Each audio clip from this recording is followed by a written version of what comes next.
The writer's strike is over, and they celebrated by, well, they went out and got pissed, didn't they? And frankly, I can't blame them. We've all felt that after we found out that the WGA got a deal. No sooner had that agreement been signed than we found out that the late-night comedy shows were returning. Couldn't even let everyone be happy for a few minutes before they started crapping on everybody's strawberries. Remember, Jimmy Kimmel had planned to retire right before the actors' strike started. But during the strike, he realized he wasn't an interesting person, and so was just bored all the time. So decided he was going to go back after the strike and just continue what he was doing before. Thanks, writers, for that one. You've somehow managed to make the world worse, even when you weren't doing anything. I mean, at least the Bee came out and said writers return from strike refreshed and ready to destroy more beloved franchises. This is meant to be a parody account, not a news report. Although, when you hear the writers talk, I can understand why parody and reality become the same thing. Our negotiating committee is very happy to call it an exceptional deal. Something exceptional. It's rare, not very common. I'd consider a deal that you only got about once every 20 years to be pretty exceptional. Although even if they just mean it's a good deal. Even previously, they were offered a deal with the highest wage increase in 35 years, which included things like a 15% increase in minimum rates, some residuals that increased $15,000, or the biggest one that had 43.8% pay increases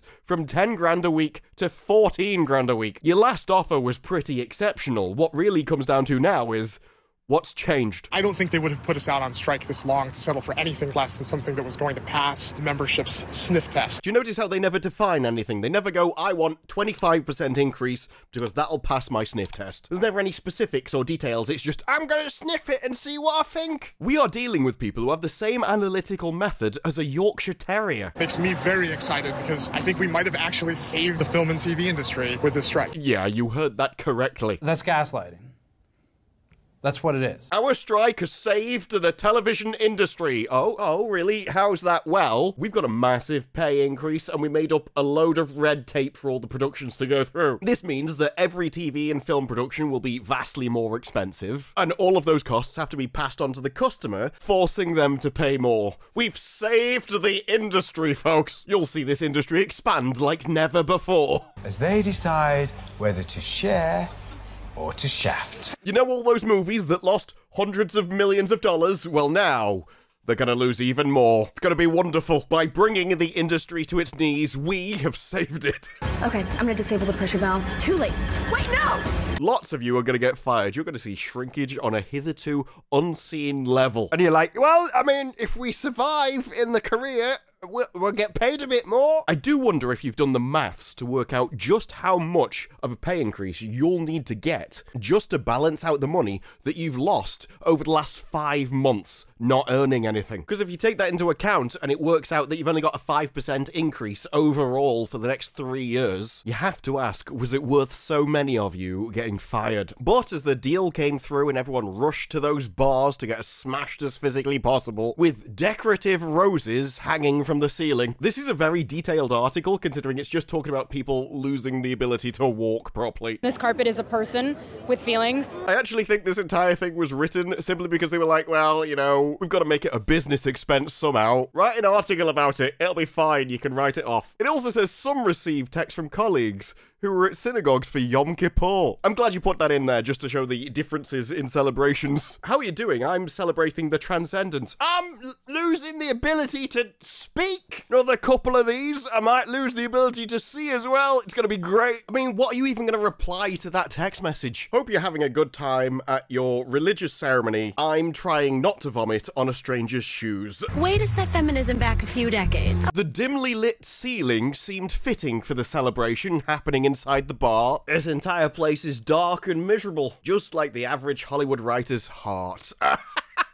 I saw the same people for the last 145 days or so, says the co-producer of the television show, Only Murders in the Building. Somehow you wrote that paragraph and made it seem like a threat. More than anything, said a strike captain, it's been an eye-opening, transformative experience. Yeah, I've been unemployed for 5 months as well, mate. I put in a lot of time into MMOs, and although I have to admit, when I found a job, I didn't have a big party at the end of it, I also didn't have to spend it with Hollywood writers, so, you know, swings and roundabouts. I don't even know you, I don't want you here. Get out! A writer on Cobra Kai said it was wild as her cell phone blew up with friends sending cash through Venmo to treat her to drinks. That's one of those, I don't know if I'm the exception or California's weird kind of moments. Who sets up a donation link for their friends? I'm happy to buy someone a celebratory drink, but generally, I'm there. Or were these people from SAG-AFTRA who are still on the picket line going, I would join you, but I'm trying to stop people dancing. In case you were wondering how that story panned out after Backlash, Dancing on the Stars premiere, we'll move ahead. We were going to postpone it after there was a massive backlash from the WGA. Can you imagine getting so worked up about a subject that you're throwing the worst insults you can at people, inventing up new insults like scabbing to try and humiliate people who have absolutely no idea what it means and don't care about your made-up fantasy words.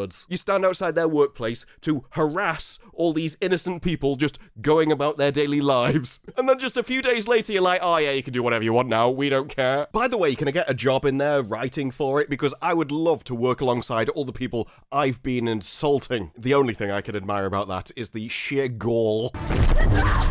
And don't come back. What made me laugh is even Matt Walsh has come back. Because yes, he is a member of the WGA, but he's also a member of SAG-AFTRA as well, and they don't even have a deal. The only thing I can imagine that's worse than being a member of one union is being a member of two. Leanne, Tony, check your two balls very carefully. Now you've got two different mouth breathers telling you you can't work, that you don't actually own your own labor. They do. There's a word for that beginning with S, but I can't quite, it's on the tip of my tongue. And I guess he's just reached a point where he's like, well, you know, at least I can piss them off a bit. And at this point, the only reason I could even see to have Matt Walsh back is the fact that you've spent so much time and money training him how to dance in the first place. Because if you hadn't done that, I'd just be like, no, just piss off. We don't need you anymore, mate. If everything is SAG-AFTRA came out with a different quote that said, they are required to go to work and we support them fulfilling their contractual obligations. WGA didn't.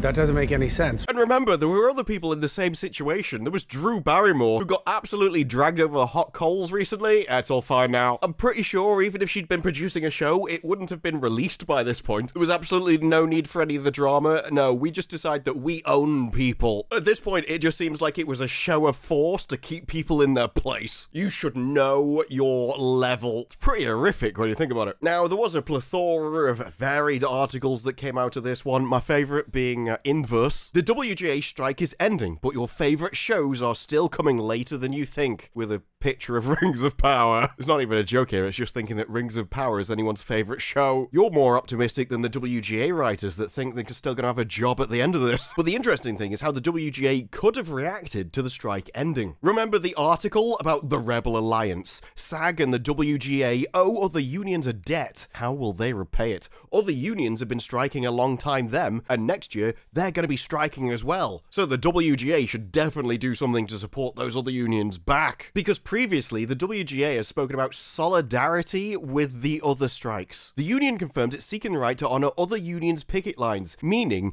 even if the WGA gets a deal, writers will still want to honour striking SAG members, and work won't resume until both strikes are resolved, Variety reports. Well, that lasted right up until the second the WGA got a deal. Here's to questionable choices. Oh yeah, actors, don't worry. No matter what happens to us, we are going to strike. We want you to get a deal as well. What? I can go back to work? Okay, fine. I can't help thinking it's just because there was initial feeling that the actors would get theirs resolved first. Largely because even if you don't have any writers, that's just new stuff. But the actors, they couldn't promote anything, which directly impacts the bottom line of any movies or TV series, for better or worse. So the WGA weren't losing anything because they never thought they'd get signed first. Well, now you've got your opportunity to actually honour what you said. Yeah, we're not doing that. I want to go back to work, mate. Screw the actors. Now, there is talk that SAG will actually meet within days and hammer out their own deal. But they also proved themselves to be power mad, just like everybody else, when they suddenly, oh yeah, now we're going to strike in video games. Hey, look, you may have California locked down, but you don't have the world. And games are made all over the world across years. I don't really know how much impact you're expecting your strike to have. And also, speaking from a gamer point of view, a lot of games could do with delays coming out.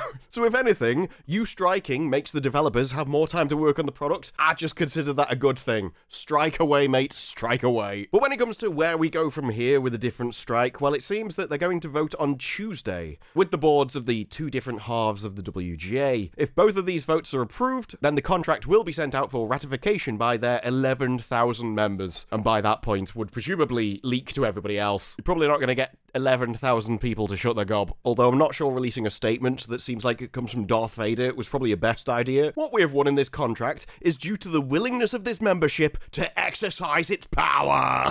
Just like any true villain, always obsessed with power, to demonstrate its solidarity, to walk side by side, endure the pain and uncertainty, because through pain becomes anger, and through anger your chains are broken. Through the extraordinary support, we finally brought the companies back to the table and made a deal on their knees.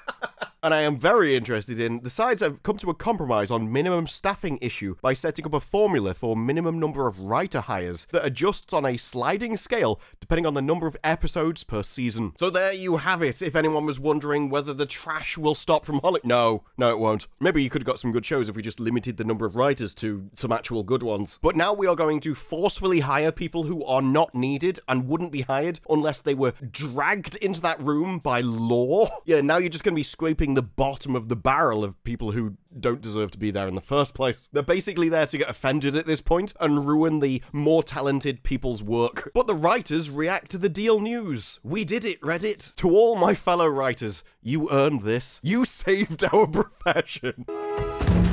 It's good to see the writers as grounded as ever. You know, our profession was over, we weren't going to have a job, but now we've cost the company more, we're definitely going to stay employed now. I mean, we forced these companies into a formula where they have to hire more writers based on the number of episodes per season. What do you think that'll cause? Shorter seasons. No one's going to want to make a 22-episode season or something when they've got to hire writers that they don't need, and it's going to explode the hiring budget. They're just going to work out whatever the optimal number of small episodes is, so they don't have to hire these people. And everything will turn into that. The law of unintended consequences is undefeated. Let's stand with all the other unions. That's how we'll save America. I'm an American! I'm an American! Who said Hollywood writers are out of touch? I don't know where they got that idea. Day 146. It gives me great pleasure to say we will not be picketing Dancing with the Stars tomorrow. I can't wait to watch it on Tuesday. Like I say, it's the gall that gets me. I've spent weeks trying to destroy your business. But now I've got mine, I can't wait to see his show. I'd ban him from watching it. Just go on any streaming service and block the IPs. You didn't even want this thing to be made, and I can't wait to see it, you two-faced little... Congratulations to the new 20-person White Lotus writer's room. You have 20 people in a writer's room, and you think that's going to save the industry, do you? I'm an American! There's literally entire moral stories about too many people ruining stew. Matt, though, he's like, nah, I never heard of those. The more, the better. I'm not hanging up my whatever until SAG-AFTRA has a fair contract. See you on the picket lines. There's a guy that wasn't going to get employed anyway. Don't worry, I'm going to continue being unemployed. I'm sure the offers are just battering down your door. Sorry, I'm sad and lonely. They're going to be so disappointed. Being in a union and going on strike is the type of thing that's become unfashionable in society. Destroying an industry and getting everybody that relies on that industry to lose their houses, all because you're too lazy to work. I can't imagine why that would be unfashionable. It means you are sacrificing... No, other people are sacrificing for you. You're ruining other people's lives. Committing to something bigger than yourself. It's basically this person's religion. Putting in effort because those in the past did it for you, and now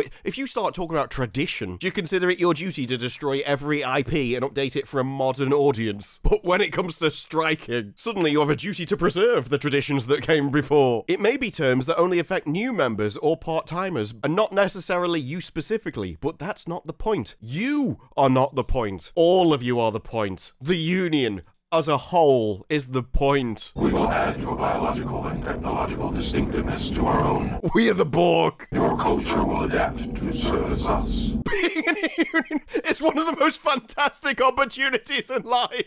I really hope you're a late-night comedy writer. Unfortunately not. I think you might have missed your calling. To have a chance to stand up for the hive mind, for the strongest and the weakest in life, it's a magnificent experience in which to participate. I have virtued so much over the last 5 months, I feel like a god.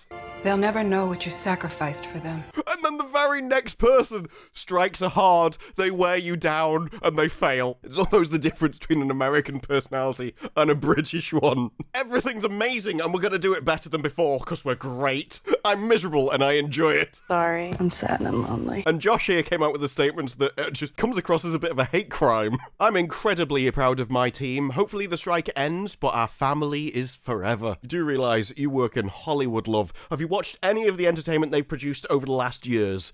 They despise family. Wait, if someone in Hollywood considered me family, I wouldn't want to go anywhere near them. They're probably lurking around the next corner with a knife to put in your back. Alex just came out with crying, screaming, throwing up, and crying again. She-Hulk Season 2, I've got a writer for you. Will fit right in. There's a hot chick over there. I'm gonna go talk to it. Christopher, I'm in tears. In fact, throughout all of these lists, there are a lot of people who say they're in tears. Presumably, because now they've got to go back to work. Don't tell me I've got to write for Marvel again. If I have to write one more inspiring Galadriel speech, I'm gonna have a seizure.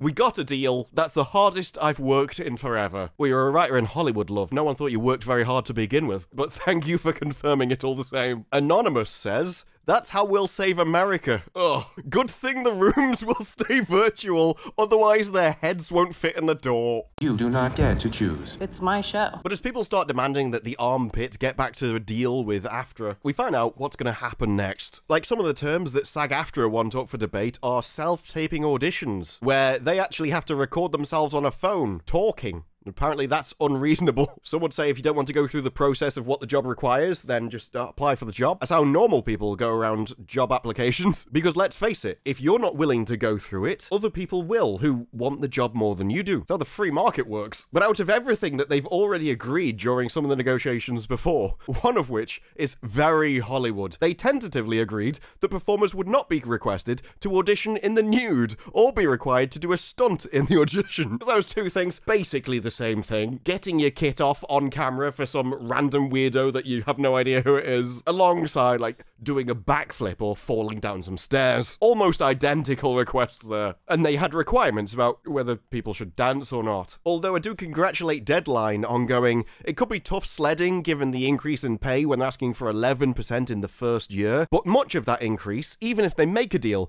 will already be wiped out by months without work. It's almost like none of this made any sense to do in the first place. One of the problems of handing over all of your personal responsibility to a random person in an institution is you don't even know if they consider these things or are able to do maths. But what you do know is they do not care about you as an individual. You're a number to them. Your personal circumstances are just washed away in the mass of people that they're thinking of. You just become part of an abstract idea. And so the fact that you gave up work just to get a pay rise that won't actually mean anything because you've lost 5 months' income, that may not even cross their minds. They may not even be capable of understanding that theory to begin with. Being in a union is one of the most fantastic opportunities in life. But hey, go unions, hey, they're the way you'll save America. Your culture will adapt to serve us. But what about Hollywood? Because they're ready to go back to work, but never back to normal. Was Hollywood ever normal to begin with? I think that's the real question. Congratulations to the armpit for finally doing what should have been done 5 months ago. I really want to compare whatever deal they're signing to this one that they got ages ago, just to see how different they really are, and whether it really was worth turning down just for some minor changes if that's what's happened. Because it would be hilarious if people like, you should have done this months ago, like, we did. I don't say going back to normal, because it's important to remember, there is no normal in the entertainment industry these days. Well, there is a normal, it's just it's normally only talked about hush-hush behind closed doors, generally including the term rampant degenerate. Another case of a man taking credit for a woman's work.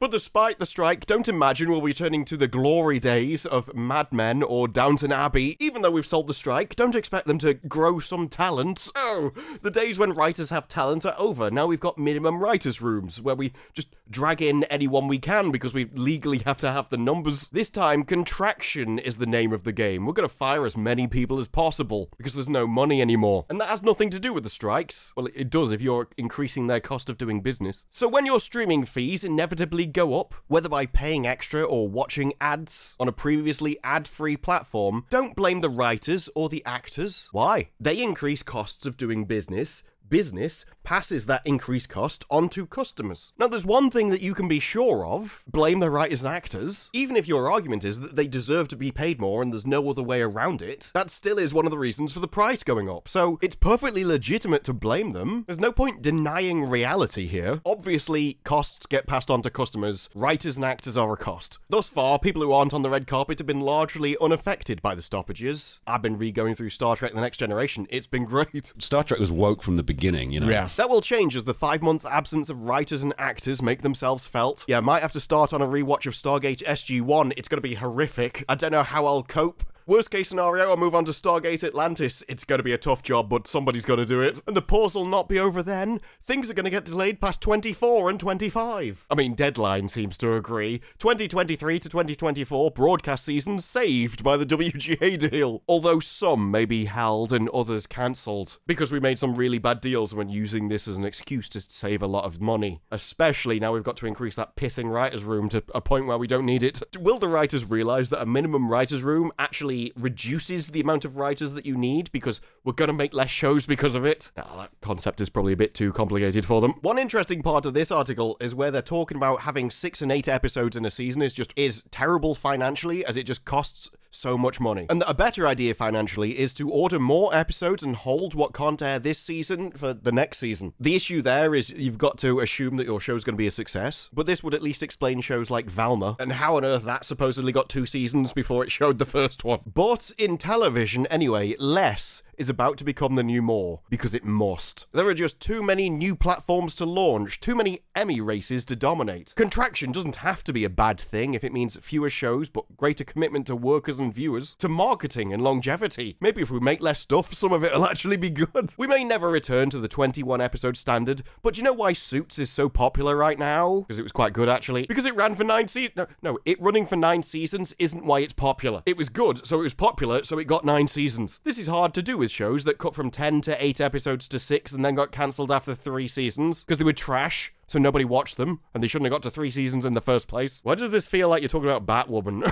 Although I think that had a lot more episodes. The myth that streaming content lives forever has also been shot down too. Even original content vanishes, sometimes before it's been aired. That's because it's so awful, because it's been created by such talentless hacks that it's actually more profitable to delete it from the earth than it is to continue paying the talentless hacks. It's more economic to throw them in the bin. But none of this has anything to do with the writers and the actors. Yeah, I mean, they're only the people that actually create the stuff in the first place. It can't be their fault if it's awful. Why would the people who literally make the thing be held accountable for their own work? Which you should remember next time one of those streamers disappoints you. For months now, the studios have tried to make it seem that the writers and the actors are intent on destroying the industry. No, I don't think it was intentional. I think it was just an inevitable consequence of them not knowing how business works, or actually caring. But all of this is masterminded by the studio heads and why they make the big bucks and never have to strike to get them. Why don't you run that last bit about Bob Chapek and try and discuss with him how there's no consequences for your actions? WGA and SAG-AFTRA strike has made a lot of entertainment. In fact, it's probably more entertaining than anything they would have written during this time. But now, even with the strike over, they're still out here